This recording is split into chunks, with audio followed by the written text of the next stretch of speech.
Ito ang nakakagulat, trending at pinag-uusapan ngayon sa mundo ng social media ang tila paghagupit ng karma sa pamilyang Tulfo matapos na sila'y pumabor sa impeachment laban sa Vice Presidente na si Sara Duterte na tila naging dahilan para masampan sila ng disqualification case upang hindi na sila makatakbo pa sa politiko. Gaano kaya ito katotoo? Ating alamin sa isang payag kinumpirma ng Commission on Election o COMELEC na 5 sa miyembro ng pamilyang Tulfo ang siyang sinampahan ng kaso. Isa sa mga nakasuhan ang 2nd District Quezon City Representative na si Ralph Tulfo na siyang anak ng senador na si Idol Rafi Tulfo, maging ang asawa nito na si Jocelyn Tulfo na party list representative ng ACT-CIS at former DOT Secretary na si Wanda Tulfo na first nominee naman ng Turismo Party List na damay rin sa kaso ang kapwa senatorial aspirant na si Erwin Tulfo, maging ang kuya nito na si Ben Tulfo. Ayon mismo sa petitioner ng naturang kaso na si Attorney Virgilio Garcia ay dapat lamang anyang ma-disqualify ang 5 tumatakbong Tulfo sa politiko dahil sa paglabag ng naturang pamilya sa Section 26, Article 2 of the 1987 Constitution kung saan ipinagbabawal ang pagkakaroon ng mga political dynasty sa ating bansa. Gayon din ang questionabling citizenship ng kanilang pamilya kung saan matatandaang nabulgar na rin kamakailan ang tila pagnanakaw ng pagkakakilanlan ng representative na si Erwin Tulfo upang maging isang US citizen sa bansang Amerika. At narito, panoorin pa natin ang buong video. Pero ang opinion po ng Korte Suprema doon ay yung sinasabi po na wala pong enabling law.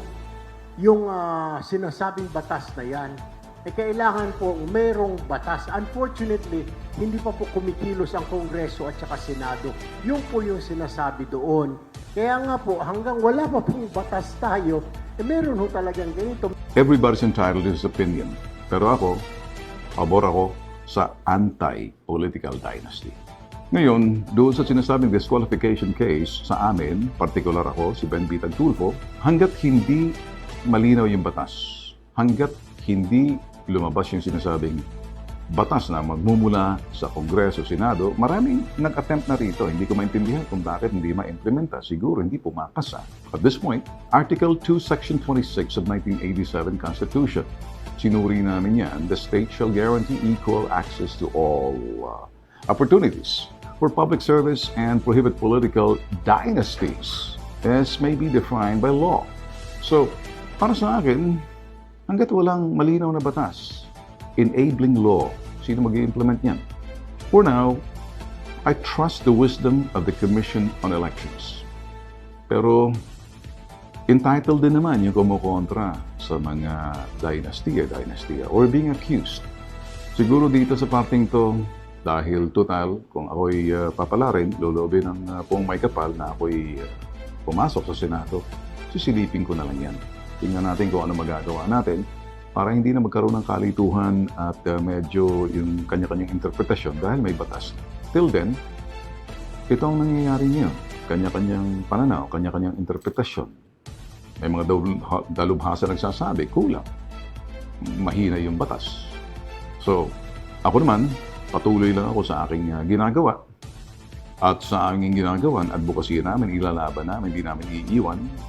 Yung mga maliliit na napapabayaan, walang boses, walang mga mukha, sila yung inaabuso, sila yung mga pinagsasamantalahan, niloloko at pinababayaan. Sila yung walang boses. Doon ako nakatuon ng pansin. Patungkol naman doon sa sinasabing citizenship. Pilipino ako. Tulungan ko pa kayo. Dalhin ko kayo kung saan. Punta tayo ng Amerika. Punta tayo ng States. Punta tayo ng Russia. Punta tayo ng China. Patunayan nyo na hindi ako Pilipino. Kung hindi nyo kayang patunayan, puro haka-haka, this is what I'm going to tell you. Read my lips. Shut up.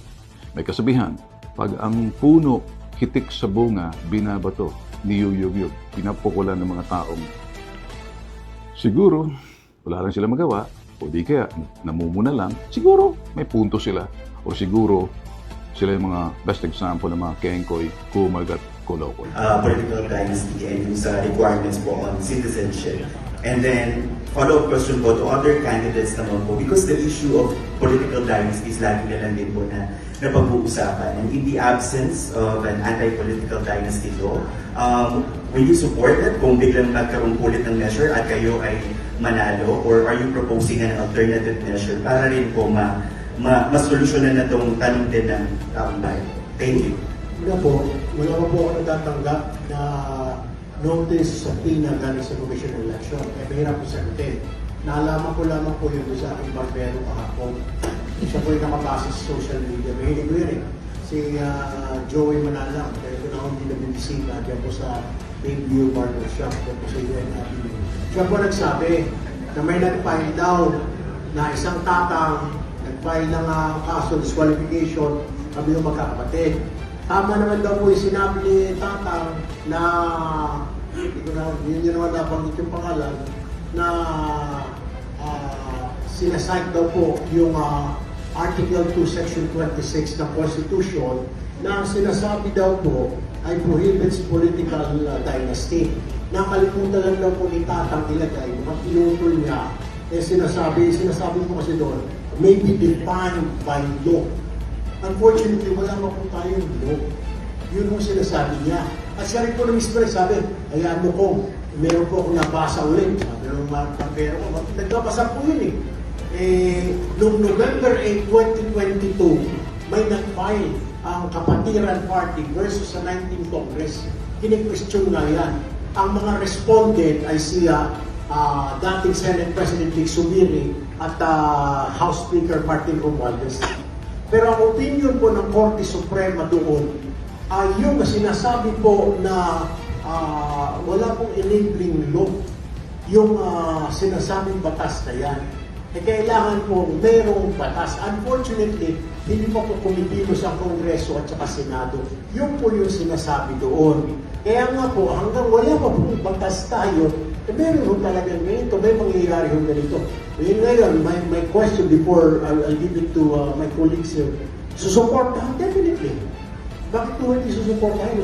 At least lahat po kami susuportahan mo namin yun. That's for sure. Yun lang po, yun po. Finally, hayaan ko na po yung aming abogado si Attorney Karen Jimeno sumagot po niya sa COMELEC.